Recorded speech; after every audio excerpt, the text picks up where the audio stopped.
we're gonna work on the most annoying car in my weird collection of cars.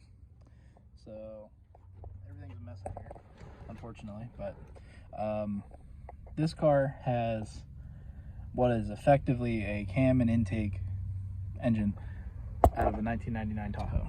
Basically, it's not an LS motor, it's the last 350 they did, called an L31, a Vortec 350, stuff like that. I've never been able to get this car to run 100% the way I want it to. So I messed around with chip burning for a long time. I got pretty good at that. And then being young and not really thinking, suddenly the tune seemed like it was completely off.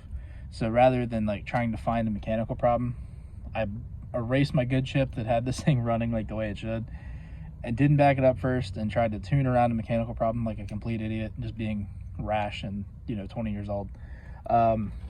But 7 years later or so, I want this thing to be 100%. I'm really trying to get a good time out of it and drive it, because I've owned it for 11 years, and for the last 6 of those 11 years it just sits in the garage. I might drive it around the neighborhood once or twice, but that's about it. So we have the Dynamic EFI EBL flash, which is a modified stock computer. So this car has been having trouble idling recently.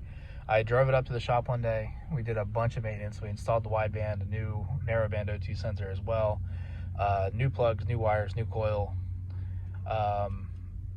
shocks, tires, things like that. Like a lot of just maintenance stuff from for sitting for so long. And it ran great that day, but I started it a month later to take it up to the shop and try to get some miles on it, to get it, start tuning it, put some fresh gas in it, that kind of stuff. And it wouldn't hold an idle for shit. And it started surging so hard that it was pushing through the brakes, doing crazy shit like that. You put it in gear, it would stall, but then you wait a couple hours, you let it get back up to temp, it runs and drives fine. No issues, nothing goofy, no surging. You put it into gear, it stays running. And I've tried messing with the tune a bunch, playing with the timing, trying to smooth the timing out, trying to smooth the fueling out on the volumetric efficiency table. I've checked for all the vacuum leaks. I tried a new map sensor, new IAC reset, all kinds of stuff. So I'm out of ideas. So what we're gonna do, we're gonna change the injectors. This has stock 305 injectors in it that I put on it to try to get through emissions. Originally the car had 30-pound injectors, and I thought maybe I couldn't pass emissions because I had such a big injector that maybe at the low pulse widths I didn't have the fine control that I needed to get the hydrocarbons down. So these have been sitting. They're original 305 injectors. They look like straight out of a 305 TPI. I have no idea how many miles are on them, but they sat with old dirty ethanol fuel in them for at least 5 years and only really idling sometimes. So we'll see if it idles now, just so you can kind of see what it's doing, and then we'll start changing these injectors.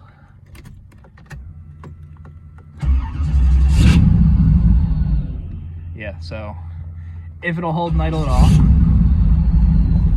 yeah, does this kind of stuff. We can rev it up some, get it up to temp, and it'll run a little better. But you can hear it misfiring a little bit, like it's been loading up with fuel, like one of these injectors might be leaking or something. So yeah, I don't know. I'll see if I can get this thing running. We can see how it surges, and then yeah, we'll throw some injectors in it. So it's holding an idle now. One thing worth mentioning, oh there it goes, it's starting to catch up. Base idle set at idle when it's cold at like 900.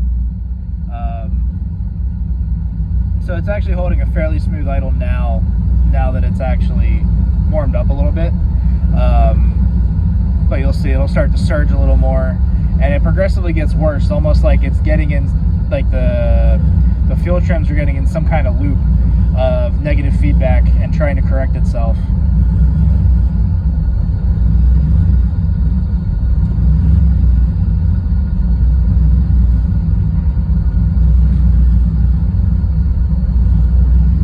So right now it's not actually running poorly.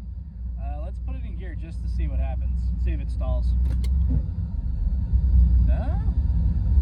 It's running pretty good right now. Naturally, I pulled the camera out and it works, but this is kind of part of the problem. Is one day it's fine, but besides that cold start thing where it like really, you know, took a while for the IAC to bring the revs up, this isn't bad. It's not trying to pull through the gear or anything, but let's throw it into park.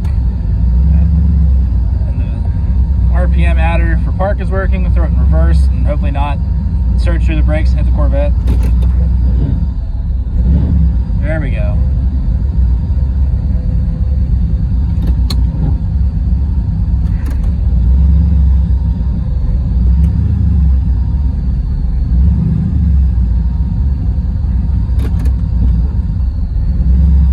So this is the kind of stuff it would do, but it would be a little more frequent.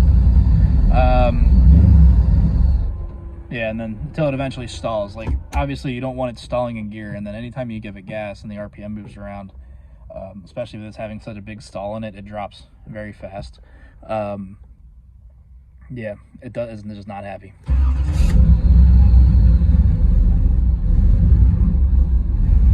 So we'll see if we can get it to start surging at idle, and then we'll try a couple diagnostic steps before we pull the injectors out. Well, that thing's getting hot. We're gonna wash this turd off for the first time in 6 months or something. I don't know. So I'm gonna go ahead and unplug the IAC and see if it settles down. Then we'll know if the motor is ultimately the problem. But I doubt that's the case.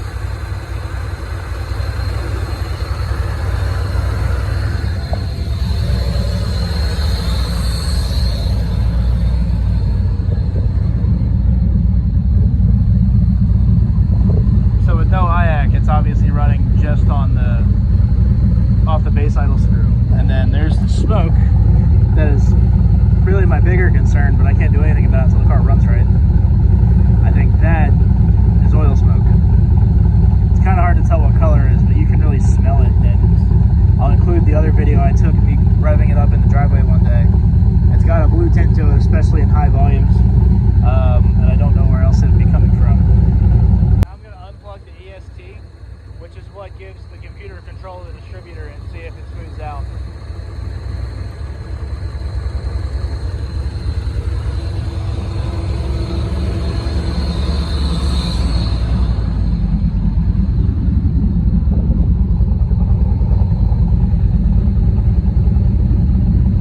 That actually sounds a lot better. It doesn't have as much movement, I think. I'm going to watch the tach, but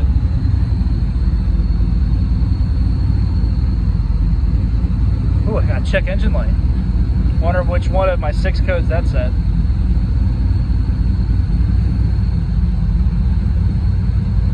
See if it goes into gear with the EST unhooked and the IAC unhooked.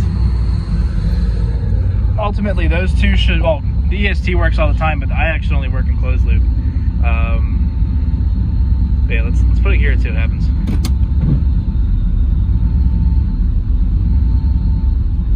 Still doing the same thing.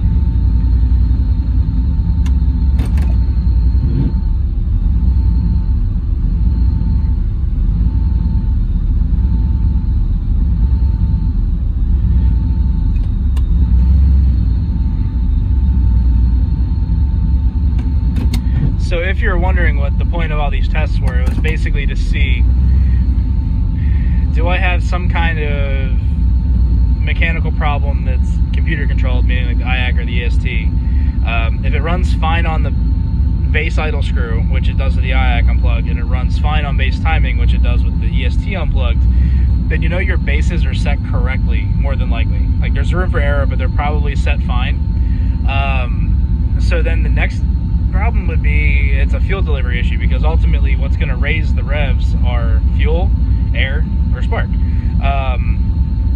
The only thing we haven't tried is fuel, so I think that's the next step. So this probably be a 2-part video because it's kind of long and the sun's going down a lot faster than I expected. But thanks for watching. Tomorrow we'll throw the injectors in, or at least I'll post a video tomorrow depending on how far I get, and I might clean the throttle body while it's out, but I kind of want to do one at a time to make sure I didn't like do 2 things to fix one problem. You know, that way I know for sure what my resolution was. But thanks for watching. Like, comment, subscribe. Sorry for 10 minutes of talking, but we'll get down to the good stuff soon.